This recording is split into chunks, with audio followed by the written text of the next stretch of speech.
नमस्कार दोस्तों, इस वीडियो में हम चर्चा करेंगे कि हमने ये जो दो इंडिकेटर बनाए हैं, उसमें ये टेबल के अंदर जो सब इंडिकेटर हमने प्लॉट किए हुए हैं, trend, MOM, EMA, MACD, RSI, वो मोस्टली किस पर्पस से ऐड किए हुए हैं और उसका यूज़ क्या है।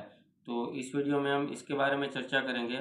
और जनरली इससे पहले हमने एक वीडियो बनाया था जिसमें हमने समझाया था कि इंडिकेटर की कितनी तरीके की टाइप होती है और उनका कैसे हमको यूज़ करना चाहिए। अगर आपने वो वीडियो नहीं देखा है तो प्लीज़ आप पहले वो वीडियो जाके देखिए, ताकि आपको ये वीडियो और अच्छे से समझ में आए।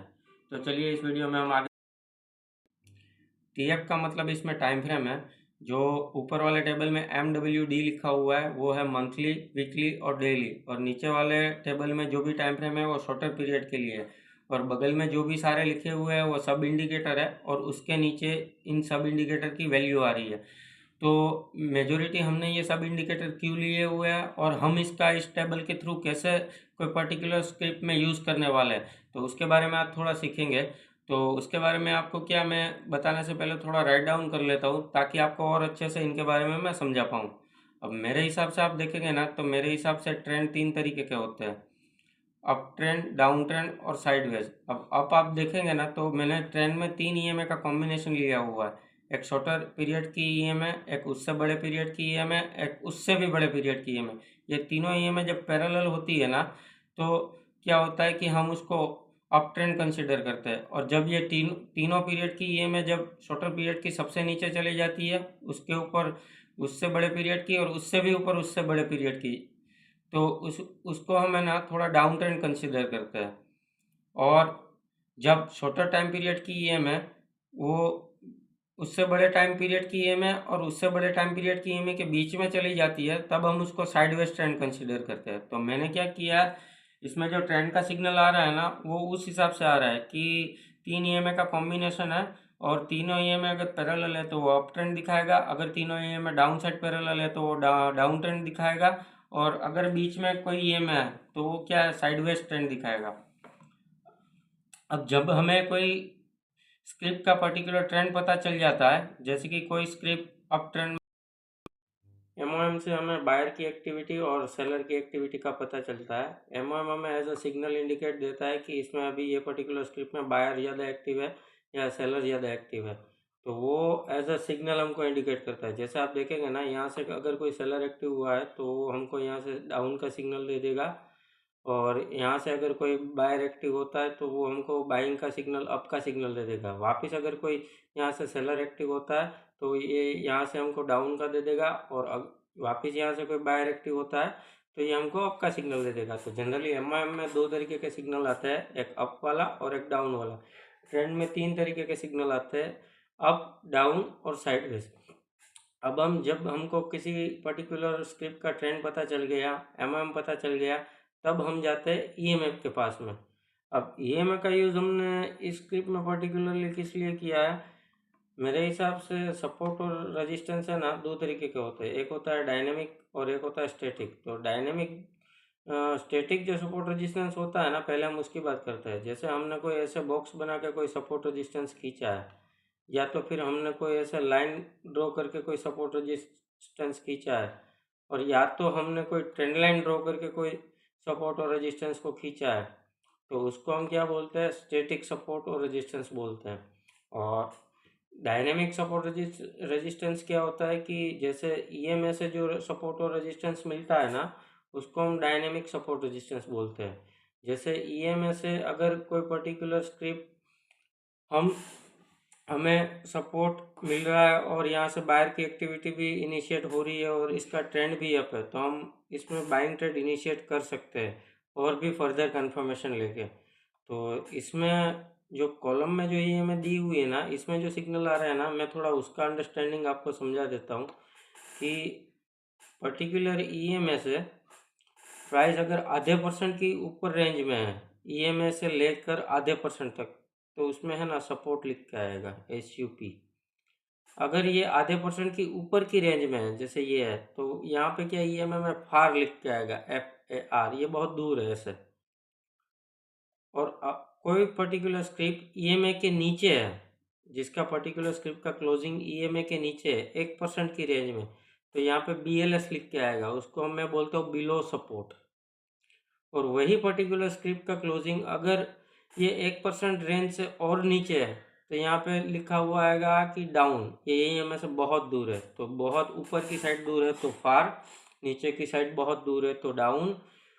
ऊपर EMA के सपोर्ट ले रहा है 0.5% की रेंज में तो सपोर्ट, और EMA के 1% की रेंज में नीचे है तो बिलो सपोर्ट। तो ये एज अ सिग्नल EMA वाले कॉलम में इंडिकेट होता है। अब जब हमें ये पता चल गया कि पर्टिकुलर स्क्रिप्ट का ट्रेंड अप है, उसमें बायर की एक्टिविटी भी चल रही है, और इसमें EMA पे भी डायनेमिक सपोर्ट भी वो स्क्रिप्ट ले रही है, तब हम जाते हैं MACD के पास में। और MACD से हमें क्या पता चलता है, एक्चुअल में MACD हम इसमें यूज़ कर रहे हैं फॉर पुल बैक। जैसे कि मैं आपको बताऊँ ना, कोई स्क्रिप्ट का ट्रेंड अप है और वो यहाँ से ऊपर से पुल बैक ले रहा है, क्योंकि कोई भी पर्टिकुलर स्क्रिप्ट है ना, वो सीधे सीधे ऊपर जा रही है तो सीधे सीधे नहीं जाएगी, वो ऊपर नीचे होते हुए जाएगी।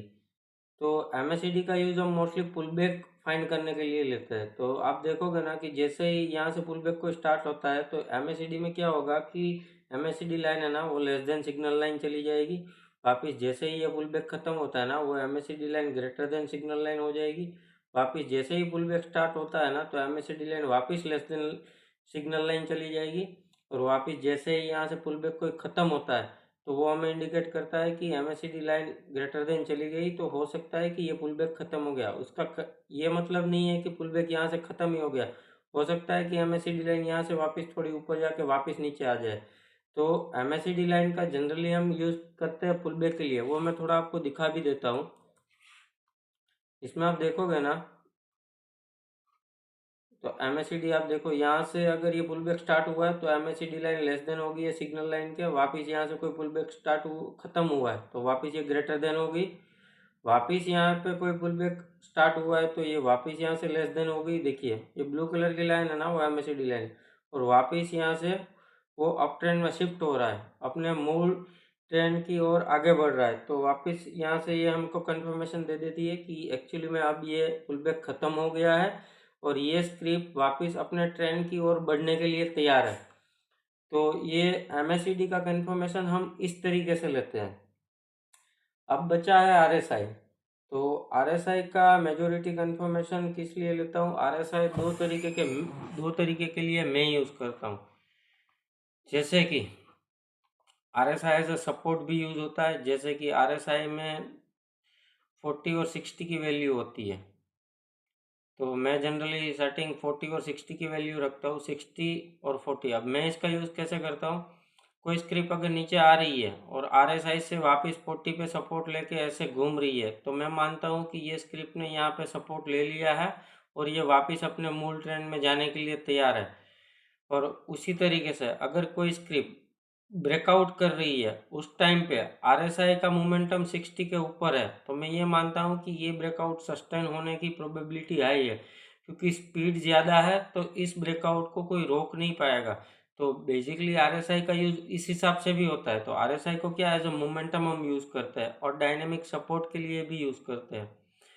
और इसमें ये सब इंडिकेटर का मल्टीपल कंफर्मेशन लेने के बाद में है, जैसे कि हमको ट्रेंड भी पता चल गया, बायर सेलर की एक्टिविटी भी पता चल गई, कोई भी पर्टिकुलर स्क्रिप्ट सपोर्ट के पास में है या नहीं है ये भी पता चल गया, उसका मोमेंटम वापस पुल बैक जो था वो ख़त्म होके वो मेन ट्रेंड में वो शिफ्ट हो रहा है कि नहीं, वो MACD से हमको पता चल गया। और RSI भी एज हमें थोड़ा सपोर्ट के तरीके पे काम करता है। तो ये अगर सब कंफर्मेशन लेके हमें कोई ट्रेड इनिशिएट करते हैं तो वो ट्रेड की विनिंग प्रोबेबिलिटी हाई हो जाती है। जैसे हम यहाँ पे देखेंगे ना, तो यहाँ पे EMA का जैसे सपोर्ट भी है, यहाँ पे अपना ये जो है MACD वो बता भी रहा है कि ये पुल बैक ख़त्म हो गया। यहाँ पे अपनों को सिग्नल भी मिला था कि ये स्क्रिप्ट यहाँ से ऊपर जाने के लिए बायर की एक्टिविटी इसमें स्टार्ट हो गई है। तो ये सब मल्टी कन्फर्मेशन बोला जाता है। तो ये मल्टी कन्फर्मेशन को आपको और अच्छे से समझाने के लिए हमने क्या किया है, ये हमारा जो ये ऊपर वाला वर्जन है ना, उसको थोड़ा अभी अपग्रेड करके हमने एक दूसरा नया वर्जन बना रहा है, जो मैं आपको अभी इस वीडियो में दिखाता हूँ कि वो उसमें हम क्या अपडेट कर रहे हैं और एक्चुअली में वो किस काम। तो मैं क्या करता हूँ, वो इंडिकेटर को एक बार प्लॉट करके आपको दिखाता हूँ, उससे पहले क्या करता हूँ, मैं थोड़ा सा ड्राइंग को रिमूव कर देता हूँ ताकि आपको और अच्छे से समझ में आए। तो ये वो वाला इंडिकेटर है, trend and momentum multi time frame version 2.01। अब आप देखेंगे ना, ये दो इंडिकेटर में डिफरेंस क्या है। जो पहले वाला वर्जन 1 था ना, उसमें एक्चुअली में ओनली खाली टेबल ही था। अब ये जो नया वर्जन आया है 2.01, उसमें ट्रेंड भी प्लॉट है, बायर और सेलर की एक्टिविटी एज ए सिग्नल भी प्लॉट है, साथ में वो स्क्रिप्ट ऑल टाइम हाई से अभी कहाँ चल रही है, कितने परसेंट एरिया पे चल रही है, कितने परसेंट डाउन है, वो भी प्लॉट है और ये सारी डिटेल है। और साथ में अगर वो स्क्रिप्ट FNO की है तो उसका फ्यूचर प्राइस करंट मंथ का क्या चल रहा है और उसके नेक्स्ट मंथ का फ्यूचर का प्राइस क्या चल रहा है, ताकि हमको इजीली पता चले कि फ्यूचर डिस्काउंट में चल रहा है या फ्यूचर प्रीमियम में चल रहा है। तो ये बेसिकली हमने ये टूल को अपडेट किया है, पहले वाला जो वर्जन था वो, और उसमें और भी फर्दर अभी अपडेशन चालू है। जैसे ही एक बार ये टूल अपडेट हो जाएगा, हम आपको डेफिनेटली इन्फॉर्म कर देंगे, ताकि जिस किसी को भी इसका एक्सेस चाहिए हम उसको ये टूल का एक्सेस प्रोवाइड कर पाए। अब आप इसमें देखेंगे ना, तो इसमें हमको मल्टीपल कंफर्मेशन के लिए भी थोड़ा इजी होता है। जब भी EMA के पास में कोई particular script as a dynamic support ले रही है, उसका ट्रेंड भी अप है, अब उसका मंथली मोमेंटम भी अप है, वीकली ट्रेंड भी अप है, ये सब हम देख रहे हैं यहाँ पे। और यहाँ से जैसे ही वो ट्रेंड शिफ्ट हो रहा है ऊपर की साइड में, तो हमें ये सब कंफर्मेशन लेने के लिए और इसको विजुअली देखने के लिए ये सबसे बेस्ट इंडिकेटर है। अब इतने सारे मल्टीपल कंफर्मेशन अगर हमको एक ही स्क्रीन पे मिल जाए, तो कोई प्रो ट्रेडर हो या कोई नया ट्रेडर हो, उनको डिसीजन लेने के लिए, ट्रेड इनिशिएट करने के लिए बहुत आसानी हो जाएगी। हमने ये टूल इसीलिए बनाया है।